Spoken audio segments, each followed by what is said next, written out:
আসসালামু আলাইকুম। আজ শনিবার 19 আশ্বিন 11 রবিউল সানি 4 অক্টোবর।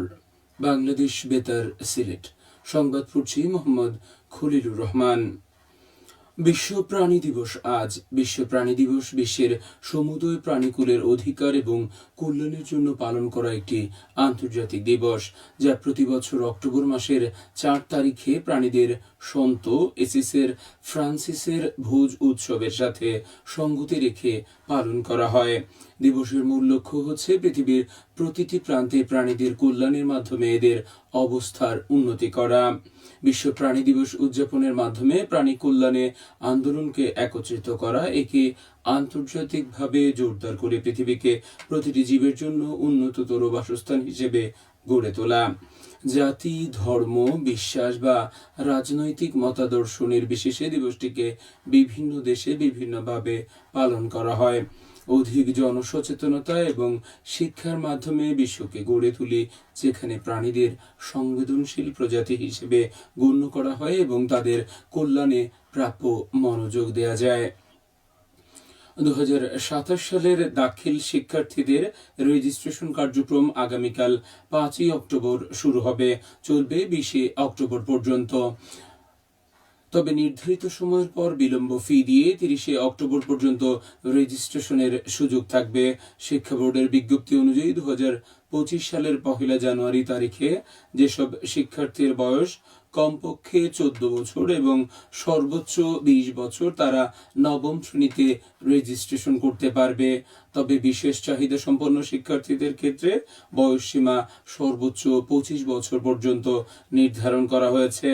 এছাড়া যারা অষ্টম শ্রেণীতে রেজিস্ট্রেশন করার সুযোগ পায়নি, তারা প্রতিষ্ঠান প্রধানের মাধ্যমে বোর্ডে আবেদন করে সরাসরি নবম শ্রেণীতে রেজিস্ট্রেশনের সুযোগ পাবে। ঢাকা সিলেট মহাসড়কের মৌলভীবাজার সদর উপজেলা অংশে কুসুমবাগ পয়েন্ট থেকে শেরপুর মুক্তিযোদ্ধা চত্বর পর্যন্ত প্রায় 19 কিলোমিটার সড়ক উন্নয়ন প্রকল্পের কাজ এগিয়ে চলছে। এতে ব্যয় ধরা হয়েছে প্রায় 12.5 কোটি টাকা। ইতিমধ্যে প্রকল্পটির 40% কাজ শেষ হয়েছে। প্রকল্পের আওতায় একটি ব্রিজ, 4টি ব্রিজ প্রশস্তকরণ, মাটি ভরাট, রাস্তা প্রশস্তকরণ, আরসিসি ঢালাই ও পিচ সহ আনুষঙ্গিক কাজ অন্তর্ভুক্ত রয়েছে। প্রকল্পটি বাস্তবায়িত হলে জনসাধারণের যাতায়াত সুবিধা বৃদ্ধি পাবে। সড়ক ও জনপথ অধিদপ্তর তা বাস্তবায়ন করছে। দুর্গাপূজা উপলক্ষে হবিগঞ্জ শহরের যানজট নিরসনের লক্ষ্যে পৌর কর্তৃপক্ষের অনুরোধে টমটম মালিক শ্রমিক নেতৃবৃন্দ 3 দিন মোট সংখ্যার অর্ধেক টমটম না চালানোর সিদ্ধান্ত নেন। এতে শারদীয় দুর্গোৎসব চলাকালে হবিগঞ্জ শহর ছিল অনেকটাই যানজট মুক্ত। একই সাথে পৌরসভার ভলান্টিয়ারদের সাথে অটোরিকশার মালিক শ্রমিক নেতৃবৃন্দেরা যানজট নিরসনে কাজ করেন।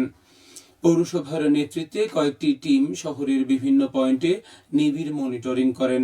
যানজটমুক্ত পরিবেশ এবং নির্বিঘ্নে গত বৃহস্পতিবার রাতে বিজয়া দশমীর মাধ্যমে দুর্গাপূজার দেবী বিসর্জন অনুষ্ঠিত হয়। মৌলভীবাজারের কুলাউড়া উপজেলার মনু নদীতে নির্মিত রাজাপুর সেতুর নির্মাণ কাজ এগিয়ে চলেছে। এতে ব্যয় হচ্ছে প্রায় 100 কোটি টাকা। ইতোমধ্যে প্রকল্পটির 80% কাজ শেষ হয়েছে। বাকি কাজ শিগগিরই শেষ হবে বলে আশা করা যাচ্ছে।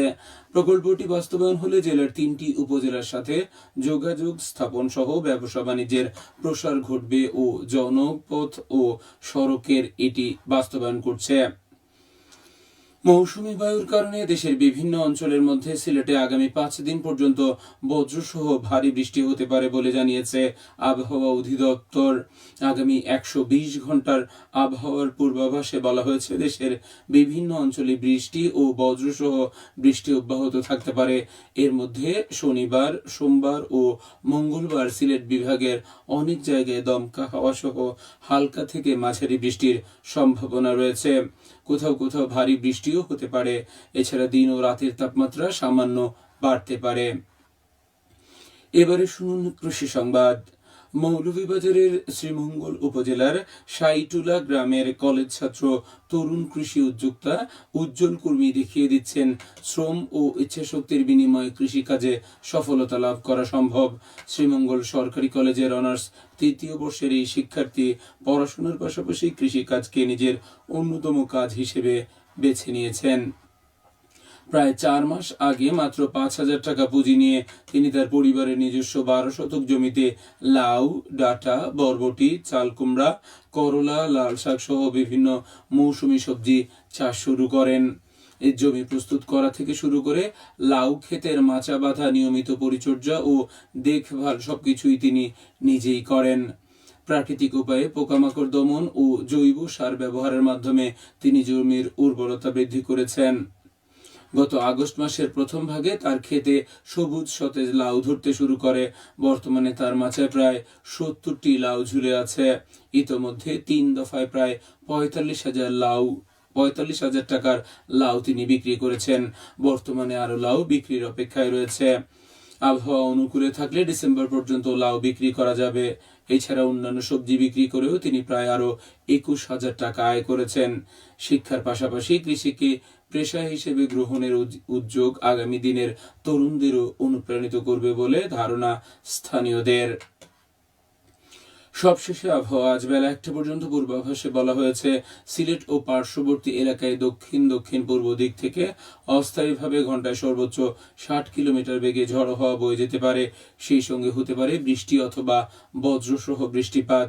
এসব এলাকার নদীবন্দর সমূহকে 1 নম্বর সতর্ক সংকেত দেখিয়ে যেতে বলা হয়েছে।